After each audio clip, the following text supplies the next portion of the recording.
El invitado. Recibimos al invitado.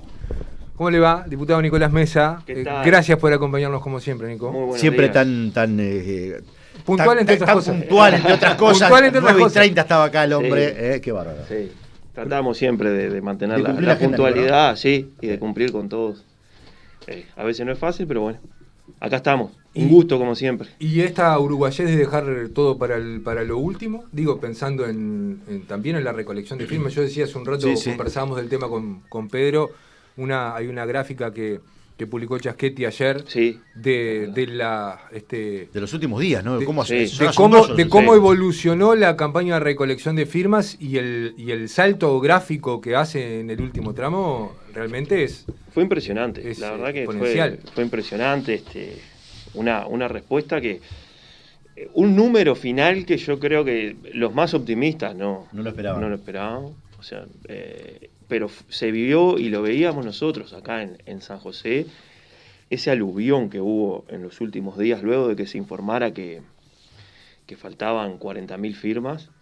Fue impresionante la respuesta. Ya venía creciendo, eso lo veníamos viendo en las distintas barriadas, en los distintos puntos de recolección de firmas, pero lo de los últimos días fue increíble, habiendo cola de gente para firmar. El puesto de la peatonal fue impresionante. Nicolás, y específicamente porque tuviste mucha actividad local con campañas y con días específicos de recolección, ¿están conformes con la cantidad de firmas en San José? Porque se había estipulado un número al principio, después como que no se llegaba. En lo que ustedes manejaban como posibilidad. Claro, eso pasó. Antes de comenzar la recolección se puso una meta para cada departamento sobre el número de las 675.000 firmas necesarias para habilitar. ¿Y eso dónde sacaba? ¿De la votación departamental? Del padrón electoral, cuánto aproximadamente debería juntar cada departamento para llegar al 25-30%. Claro, porque allí yo estaba viendo en el análisis y en casi todos los departamentos se llegó. Es que ahí va. Con el número de firmas final, total, que se entregaron, 800.000, todos los departamentos tienen que haber llegado. ¿Qué es lo que pasa en el caso puntual de San José? Por la forma en cómo nos organizamos nosotros. O sea, hay una comisión pro referéndum que la integraron distintos sindicatos, organizaciones sociales, el Frente Amplio, en todo el departamento. Las firmas que se fueron recolectando en Ciudad del Plata la enorme mayoría fueron directamente para Montevideo. A través de los distintos sindicatos, por ejemplo. Entonces, eso no había control a nivel departamental. Entonces nunca vamos a saber el número final de firmas en el departamento de San José. Porque por una cuestión logística, la gente de Ciudad de Plata planteó, a nosotros nos queda más cómodo, vamos y venimos todos los días, vamos recolectando y las vamos llevando. La jurisdicción nacional se suma va todo para el mismo lado, o sea, nos queda más fácil y más rápido, claro, va todo, que traerlas para San José, hacer el control y después llevarlas todas para allá. Entonces por eso esa característica de San José de tener una parte del área metropolitana, viste que a veces nos consideran interior, a veces nos consideran área metropolitana, muchas veces y lo jugamos ahí al filo, entonces no vamos a saber el número real, pero fue una campaña que se cubrió cada punto del departamento. Hubo un trabajo de la militancia increíble el tiempo que se le dedicó, porque no era solo juntar la firma y la huella, sino que hubieron muchos que tuvieron mucho tiempo informándose, haciendo talleres, haciendo cursos, para después ir a pedir la firma y explicar, porque es un tema muy difícil. Claro. Y así en el medio de la pandemia, con un montón de dificultades, se logró cubrir todo el departamento. Y ya te digo, fue impresionante ver ayer las imágenes del camión llegando con esa cantidad de firmas. Realmente creo que es otra demostración del pueblo uruguayo de democracia. O sea, hoy amanecimos más democráticos, un poquito más democráticos. ¿Y ahora cómo sigue? ¿Cómo sigue? 150 días mientras se 150 días hábiles, ahora entramos en la etapa de que la Corte Electoral tiene para validar la firma, son 150 días hábiles, o sea, iríamos tiene tiempo hasta mediados de enero, cosa que lo puede hacer sí. antes. La tradición dice que en cuanto se valida la cantidad de firmas necesarias, se arrancan a correr los 120 días ahí. O sea, claro, sí. ¿No? Ya está. Van contando, cuando llegan a la cantidad de firmas requerida, si las que están validadas, llegamos y dejamos de contar. Y a partir de ese momento se marcan los 120 días. Sí, a partir de ese momento lo que se hace se comunica oficialmente que se alcanzó, ¿no? Se comunica oficialmente y la Corte ahí ya empieza con lo que es la organización del acto eleccionario, del referéndum propiamente dicho. Y ahí vamos a tener, o sea, ya ahora, vamos a tener la instancia que nosotros pedíamos de debate, de intercambio.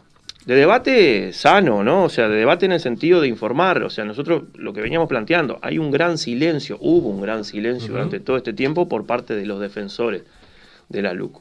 Bueno, ahora hay una instancia en la que acá va a ser argumento con argumento. Y eso siempre es sano. Y definir las formas, definir a través del voto, siempre es sano. Nico, ayer algunos integrantes del gobierno manifestaban que ya había una estrategia preparada por si esto ocurría, por si se lograba la cantidad de firmas, en cuanto a lo que va a ser el debate, que para nosotros particularmente es maravilloso el debate. Sí, bienvenido sea. A mí me parece una de las instancias más lindas, el poder yo lo que no tengo claro, concretar el debate. Porque para debatir precisás dos voluntades. Con una voluntad no alcanza. Uno va a debatir con están las dos voluntades ahora puestas. El Frente Amplio ha estado dispuesto a debatir desde el principio. Sí. Y del otro lado te la pueden pelotear 150 días más. Sí, el tiempo no está. Debate, no está yo me refiero no solo a la instancia del debate. A la instancia el tema se instale en la sociedad. Que pueda venir acá a este medio alguien a defender. Exactamente. Y alguien a explicar tema a tema, porque hay muchísimos temas. Entonces, ahora vamos a poder intercambiar. Déjame llegar a la pregunta que te quería hacer, porque quería redondear un poquito. ¿Vos entendés cómo, sé que no te corresponde, pero de todas formas, que equivocó el camino la oposición en no debatir, en no argumentar, en no defender? ¿El gobierno? Sí. Sí, yo creo que hay una serie de errores, bueno, de hechos que son para analizarlos ahora. Creo que la primer señal que hay acá es que el rótulo de urgencia ese cae. O sea, lo que para el gobierno era urgente y hubo que votarlo y sacarlo rápido en el medio de una pandemia en 90 días, la gente propia fue la que dijo, espere. Vamos a pensarlo, vamos a analizarlo, vamos a estudiarlo. Entonces eso es lo primero, la urgencia que cae. Acá la urgencia van por otro lado. Esto, que son políticas muy, muy profundas, tenemos que analizarlo más despacio. Yo creo que ahí el gobierno debería haber dado argumentos en ese sentido. No los hubo, nosotros los pedimos las instancias de debate hasta último momento. Juan Castillo lo planteaba el otro día en la peatonal a 5 días. O sea, pero la estrategia en ese sentido fue el silencio. Nosotros lo veníamos manifestando, o sea, nos costaba poner en agenda el tema. No tanto acá en San José, porque los medios fueron muy abiertos, o sea, y la gente también tuvo muy buena receptividad, incluso de los que no firmaron, incluso los que nos decían que no, siempre fue con respeto y escuchando, pero a nivel nacional estaba pasando otras cosas. Entonces es el primer hecho político, yo creo, que cambia la agenda del gobierno. Cambia la agenda del gobierno. Sí. Acá venían pasando muchas cosas y sin embargo estaba esa sensación, hablo de sensaciones, ¿no? De tanto como de cierto blindaje, que nada movía al gobierno, nada, o sea, desde la pandemia hasta hechos políticos que otrora en gobiernos anteriores hubieran sido mucho más escandalosos. O sea, yo lo decía acá, o sea, nosotros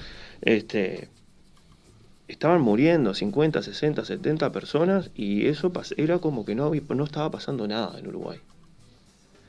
Hablábamos de cosas que estaban pasando en el departamento, de pérdidas de empleo, de aumento de la pobreza en el país, y era como que no estaba pasando nada. se seguía adelante como acá no pasa nada, pero se ve que bajo agua estaba habiendo todo un movimiento que puede explicar también este aluvión de firmas y que cambia el sentir en una parte de la población. Y bueno, ahora pone también, o sea, nos pone a todos a conversar y discutir y ver alrededor de una mesa estos temas puntuales, pero que, como te decía, es el primer hecho que cambia la agenda del gobierno. Sí, el debate va a dar la posibilidad, el debate, como decía vos, que es muy es una palabra muy amplia en cuanto a lo que se va a manifestar, nos va a dar la posibilidad también de que el ciudadano conozca los artículos, ¿no? Sí. Se ha dicho desde un comienzo, y eso fue una de las pocas cosas que argumentó el gobierno, de que esos 135 artículos hay muchos que el Frente Amplio aceptó en su momento. No. El Frente Amplio, a ver, y esto está bueno porque ahora se va, a abrir el espacio para ver todo cómo fue el proceso y la génesis, porque se dijo también que esta era una ley que tenía el respaldo popular, ellos la llamaron siempre, es una ley popular, y que la gente eligió un cambio en Uruguay y que esto es parte de ese cambio. Sin embargo, muchos de esos artículos no se dieron a conocer. No se sabían antes, cuando en las elecciones, cuando la gente votó a la calle Pou presidente, habían cosas que no estaban sobre la mesa, que se pusieron después. Y yo esto lo planteaba y lo hablaba en una charla que teníamos, por ejemplo, en Rodríguez. En Rodríguez, ahí hay una zona de tierras del Instituto de Colonización. Hay aspirantes, hay habitantes de Rodríguez que aspiran a acceder a esa tierra, a esos predios de colonización para vivir en el campo, para trabajar la tierra, que es el origen del Instituto de Colonización. En la ley de urgente consideración cambia el espíritu del Instituto de Colonización. No es necesario de que vos vivas en la tierra o la trabajes para poder acceder a ese predio. Es decir, alguien que vive en un apartamento en Positos puede acceder a un predio de colonización en Rodríguez, quitándole posibilidades a las familias que quieren vivir y trabajar en el campo y que vienen con una tradición de trabajo en el campo. Entonces yo le preguntaba, ¿estas cosas se pusieron en campaña? O sea, ¿esto se habló? Cuando iban los candidatos a Ciudad de Rodríguez a pedir el voto, ¿se hablaba de estas cosas? No, no se hablaban. Eso surgió después. Y así, en la LUC 1, porque nosotros decíamos, o sea, fueron muchas las que fueron pasando. Un documento inicial, negociación hacia el interno, negociación parlamentaria, etcétera. Fueron muchas. El Frente Amplio en el Parlamento ahí tomó la postura, como decimos, de que el trabajo parlamentario en esos 90 días tratara de que fuera lo menos, los efectos de la LUC fueran lo menos dañinos posible. Y se trabajó sobre los 500 artículos que se presentaron. Entonces, por eso el Frente Amplio ahí presentó alternativas a un montón de esos 500 artículos. Y se lograron sacar artículos que eran importantes. Todo lo vinculado a las empresas públicas, a lo que eran CAP, por ejemplo, se sacó en el trabajo parlamentario. Pero quedó este bloque duro de 135 artículos que no se pudieron modificar, que no pudimos, o sea, en el trabajo parlamentario no pudimos mejorarlo, y por eso fue que se entendió de que había que ir a la instancia de referéndum para que sea la población entera a través del voto la que define. Sí, a ver, hay algún elemento que me parece está bueno poder ponderar hoy, ¿no? Que hay como un fermento particular en aquellos que recolectaron las firmas, y es lógico, es entendible que después de un proceso tan largo, de tanta incertidumbre y expectativa como alcanzar las firmas, lo decía Nicolás recién, el fin de semana pasado se anunciaba que faltaban 40.000, entonces por tanto eso te muestra que durante todo el proceso había incertidumbre si se llegaba o no se llegaba. Siempre. También es verdad que de alguna manera, para pasarlo en términos futbolísticos, se ganó la semifinal, ¿no? Pero la final la jugás el día que se convoque a todo el cuerpo electoral, en forma obligatoria. Por tanto, también allí, independientemente de la voluntad y el proceso, hay un riesgo. En política, usted lo tiene más claro que yo, el riesgo es una cuestión absolutamente permanente. Porque eventualmente se pueden derogar estos 135 artículos, sin duda será una transformación del escenario político, sin ninguna duda, pero también convocar al cuerpo electoral puede significar refrendar los 135 artículos. Y ahí, a la legitimidad que ya trae, porque también es bueno destacarlo, hubo un proceso legítimo previsto en la Constitución para la conformación de esta ley, o sea que no es... El tema básicamente no está en la legitimidad del proceso, pero digo, si nos convocamos todos los uruguayos a las urnas y los 135 artículos quedan firmes, también se abre un escenario diferente pensando en gobierno y oposición, ¿verdad? Totalmente. Y ¿ese riesgo está calculado? Sí, en realidad eso es lo que nosotros buscamos en el sentido de que sea el cuerpo electoral el que defina. Si define en un sentido que no es el que nosotros pensamos, es lo que ha pasado. Violín en bolsa es y la otra democracia. Cosa. Es la democracia. Respecto a la legitimidad, es un procedimiento que está contemplado, o sea, la ley de urgente consideración, los plazos. Lo que nosotros ahí planteamos, y lo plantean constitucionalistas, politólogos, gente, cuando te dicen... Que está previsto para otro... Claro, está previsto para otros fines, el mecanismo de urgente consideración. ¿Qué quiere decir urgente consideración? Para que cuando se hace una ley en el Parlamento o cuando se legisla, es importante tener los tiempos de poder intercambiar con la academia, con las distintas organizaciones que se pueden ver afectados a través de la ley, juntar elementos. O sea, por eso el proceso de legislar a veces es un tanto largo y engorroso.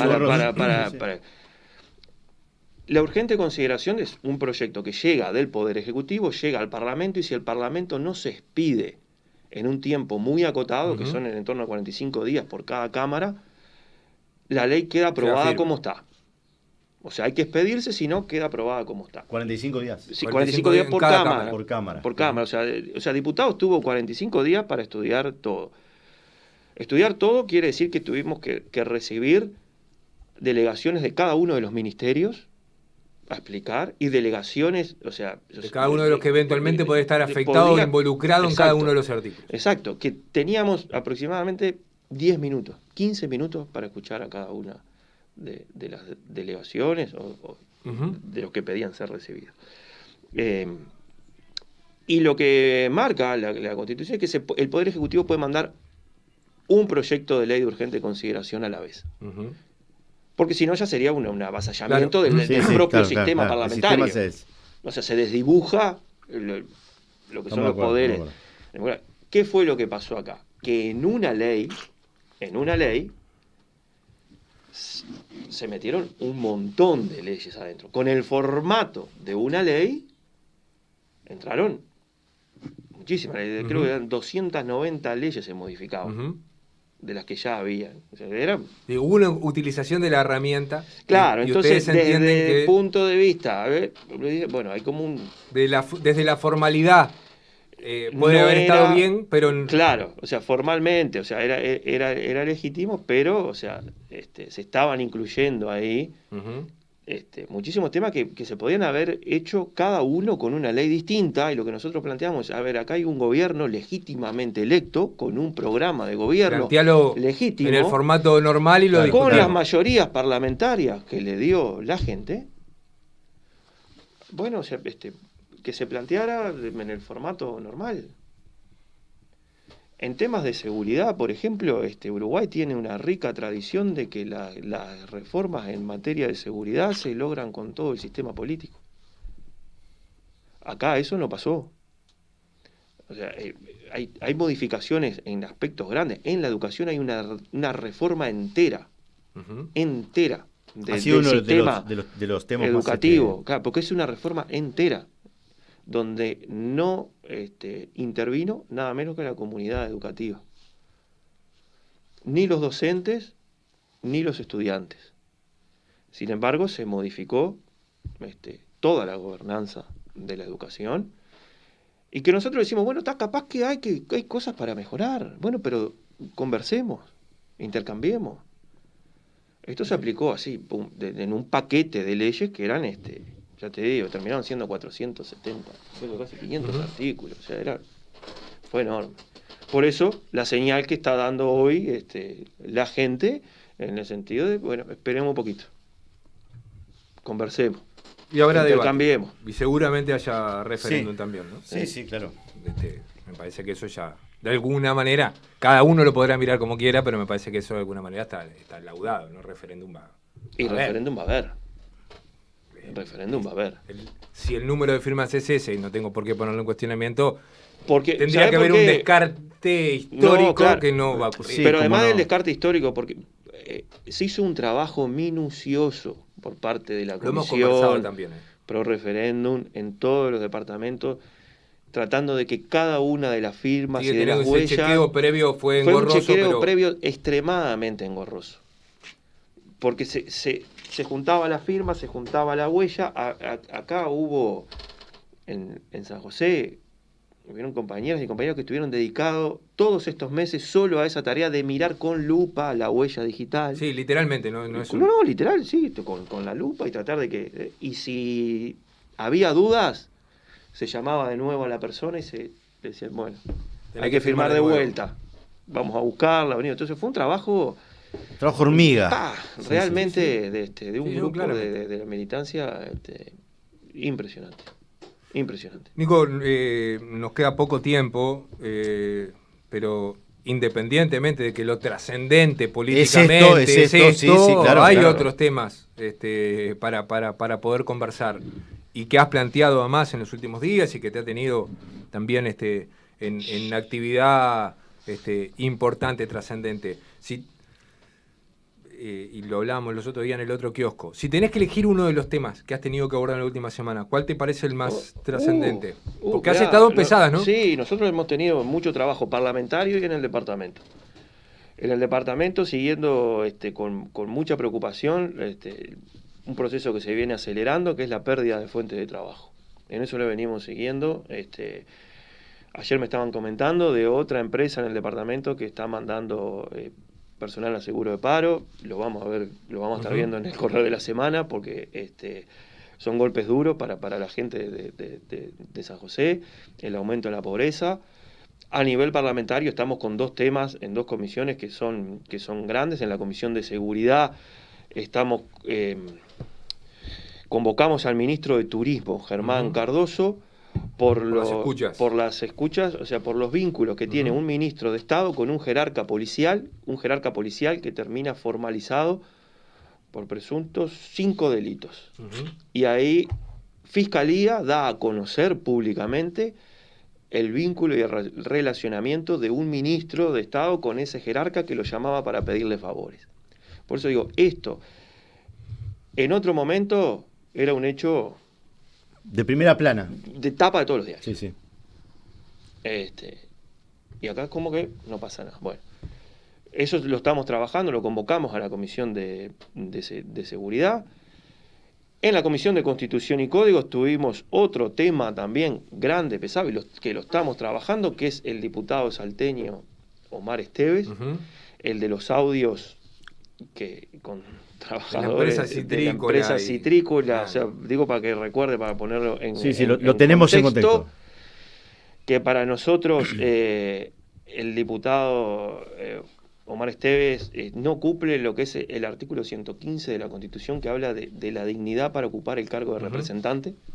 O sea, una vez electo representante nacional, si se demuestran que hay hechos que no son dignos para ocupar ese lugar, hay un mecanismo para pedir la remoción del diputado, que se necesitan los 2/3 de la Cámara. En eso nosotros estamos trabajando. ¿Y eso viene encaminado por ahí? Nosotros lo estamos trabajando. Como título te lo pregunto. Sí, el diputado Omar Esteves estuvo el miércoles en la Comisión de Constitución y Código. Le hicimos en el entorno de 30 preguntas y contestó 4 o 5 y de forma bastante incongruente. Sí. Fue una comisión que hay que estudiar. Nosotros ahora decíamos, la versión taquigráfica hay que agarrarla y desmenuzarla, porque los elementos que surgen ahí, nosotros ahora pedimos que comparezca al Parlamento también autoridad del Ministerio de Salud Pública. Porque ahí lo que estamos teniendo es un legislador de la coalición de gobierno refiriéndose a la pandemia como esta bobada, refiriéndose que le cortaba el ómnibus a los trabajadores de la empresa si seguían molestando con eso, que fueran a trabajar aunque fueran positivos. Él después manifestó que se había equivocado. Sí, pero ahí hay una serie de errores, según el propio diputado, que preocupan. Y que vamos a ver de alguna manera que las autoridades de la salud analicen las explicaciones, claro. ¿Puede generar echar luz la cuestión? Sí, claro, ¿no? Nosotros pedimos informes al Ministerio de Salud, al Ministerio de Trabajo, pero tiene unos condimentos la situación muy particulares. El propio diputado le manda una nota al presidente de la Cámara, a Alfredo Frati, firmada por él, diciendo que los informes del Ministerio de Salud Pública y del Ministerio de Trabajo eran favorables, no habían encontrado nada, cuando el Ministerio de Trabajo ni siquiera había comenzado el proceso de investigación. Entonces cuando le planteamos... Me reafirman la posición. Yo ya di mi posición al aire el día que me enteré, la he mantenido. Nosotros se lo planteamos eso el miércoles, la respuesta tal vez fue un error esa nota. Entonces por eso te digo, hay un montón de errores en ese proceso. Sí, no solo los audios, también la actuación, los actos son los que velan una normalidad total en el tema, ¿no? Bueno, sí. Y por veremos si hay novedades. Sí, va a haber novedades porque son casos que traen cola. Lo otro, sobre la situación, y sí, rapidito, porque ya... Sí, a ver si ¿habrá llegado el ministro o no? Lo mismo que iba a preguntar yo. Está el ministro del Interior, ahora en un rato. Pero estamos hablando con Nicolás Mesa. No, pero tenemos que chequear todo a la vez, Peter. Es parte del oficio. Es parte del oficio, Pedro.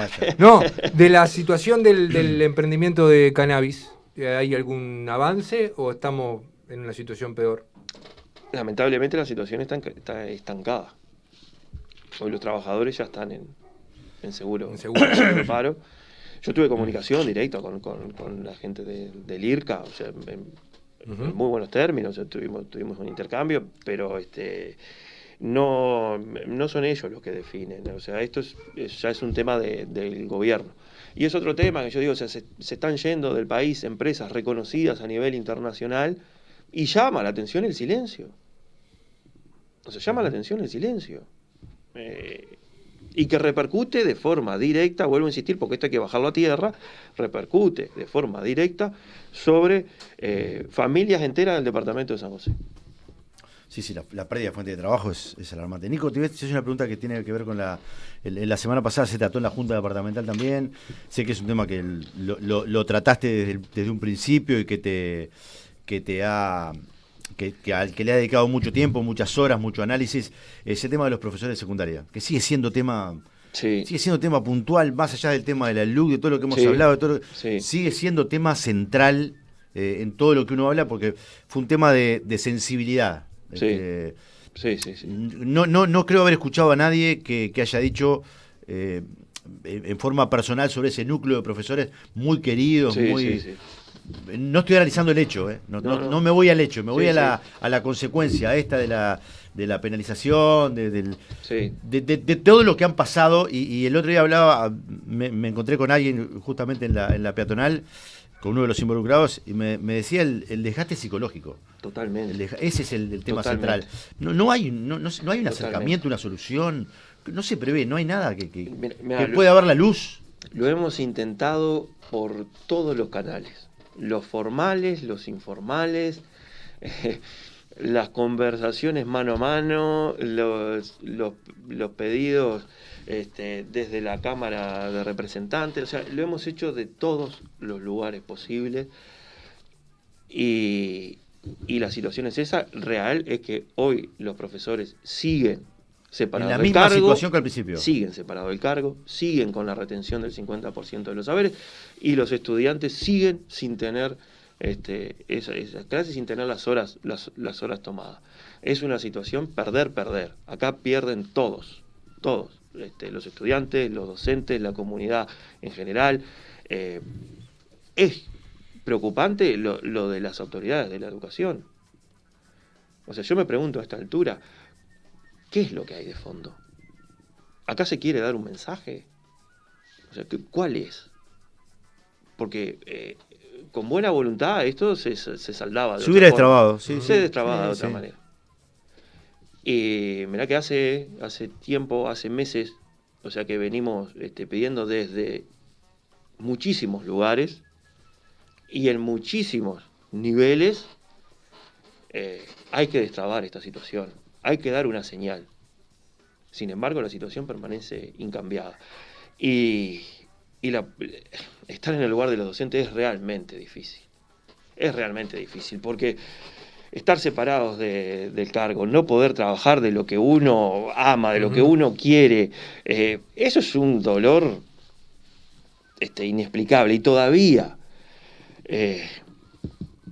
que hay una posibilidad, que no sé qué, o sea, pueden ser destituidos según la normativa. O sea, yo claro, estamos en espero, medio del proceso. Claro, está en medio del proceso. Yo espero y quiero y entiendo de que no hay elementos y que eso no va a pasar.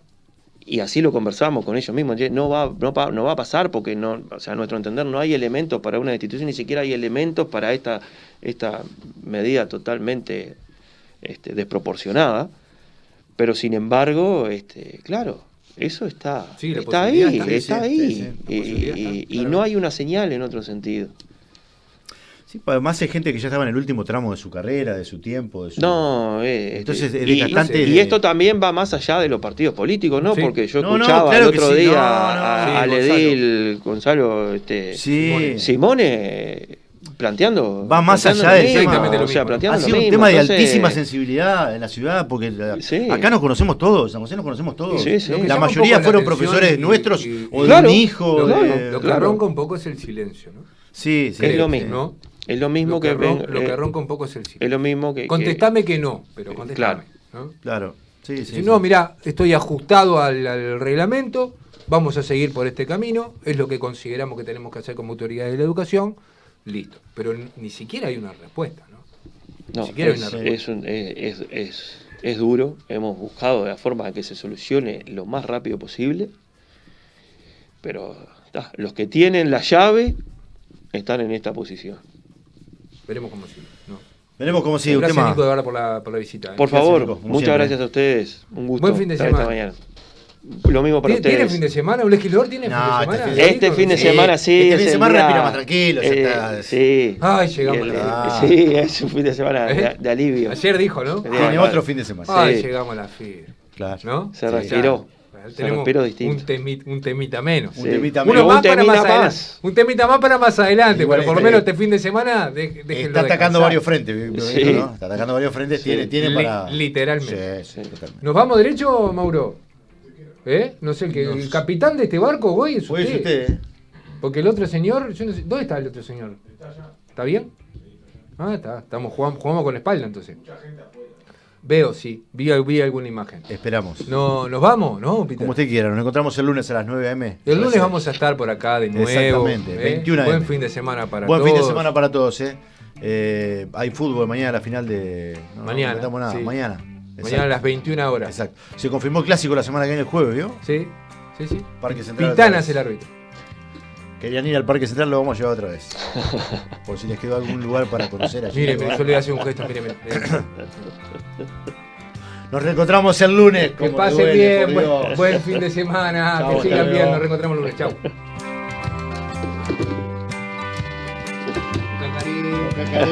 Cacarí.